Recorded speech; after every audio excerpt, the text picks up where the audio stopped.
So to start with a slightly unexpected step for baking a cake, because obviously we're gonna make the cake base first, we have some frozen strawberries, and these are thawed. And when you buy frozen strawberries and thaw them, they get this like delicious juice. It's like syrup that you took no effort to make, honestly. You can see it's basically liquid. That's what we're going for. So we are going to set that aside. Okay, so now we're gonna take some unsalted butter and pop it into a large bowl. And then on top of that, I'm gonna add some granulated sugar. You're gonna beat until it's light and fluffy. And now into this, we're gonna add a bunch of vanilla bean paste. Oh, it smells so good. As well as 6 eggs, mixing one at a time after each addition of an egg. All right, so now we have the dry ingredients, and we are going to take some baking soda and some salt and mix that into the flour. And then we're gonna add the flour to the wet mixture in 2 additions, alternating with this something. So if you watch a lot of my videos, you know that this cake recipe base usually calls for sour cream, but we're gonna do something different, and that is going to make this a pink velvet cake. So instead of sour cream, we have 1 cup of strawberry Greek yogurt. And the reason why I'm using Greek yogurt instead of like regular yogurt is because it's thicker and it's like a closer texture to sour cream. That is not even budging. Look at that. Okay, let's just try. Is that all right? All right, yes, I need a spoon. And then alongside that, we're gonna add half a cup of our pureed strawberries. I actually have come to despise just having chunks of fruit in cake because it gets like weirdly moist and I hate it. So that's why we're doing this. Okay, so it's not like the prettiest color, but it's fine. We'll fix that in a second. All right, now we're gonna add the other half of the dry ingredients.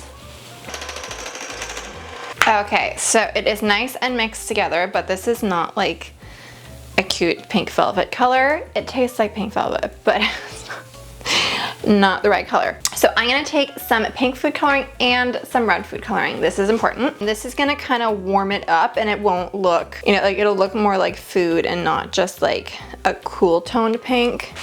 I'm like falling over. I'm going to divide the batter between the bowls. Look at how satisfying that is. Oh my god. It's really good. Okay, now we're gonna bake these in the oven at 350 degrees Fahrenheit for, I don't remember, I'll have it on the screen.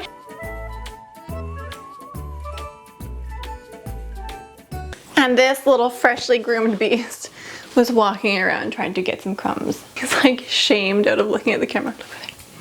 What's that? What's that? To add a little touch of moisture to the cake, because they're already super moist, but we want to add like a little extra touch. I have some strawberry jam that I heated up for like 30 seconds in the microwave, so it's warm, and as you can see, it's like quite liquid. Now we're going to take some cream. Isn't this like the cutest little cream jug? Just a little bit, like not too much, but we are just going to make it creamy. And then I'm going to take a little pastry brush, and we are just going to brush this on the top surface of all of the cakes. Okay, so now I have our cream cheese frosting, and I'm just gonna put a generous dollop. So please excuse Treacle. There is a raccoon on the patio, and she needs to notify the whole world. And we're gonna place another cake on top.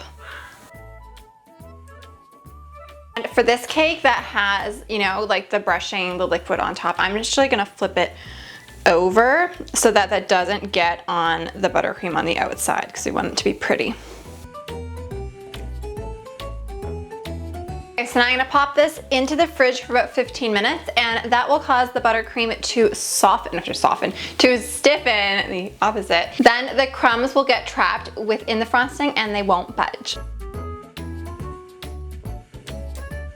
So you can see like the sides look a little bit of a mess. That's why these are so handy, because we're just gonna rest it like next to the cake, and then you just rotate the cake and it smooths it out. So it's looking a little plain, so we're gonna like zhuzh it up. We're gonna do 2 different types of dollops. So just squeeze your piping bag and do a little dollop like that. We are gonna rotate our cake so that it's like directly across from the dollop that we just did, and do the same style of dollop. And then we're gonna do another 2. Now in between each dollop, we are gonna pipe it a different way. We're just gonna hold it straight down and ever so slightly wiggle it back and forth to create like ruffles, basically. And now is the final touch. Also, like, every video I do this. On the dollops that I just wiggled, I didn't swirl, I'm gonna take some little strawberries and I'm gonna place them on top.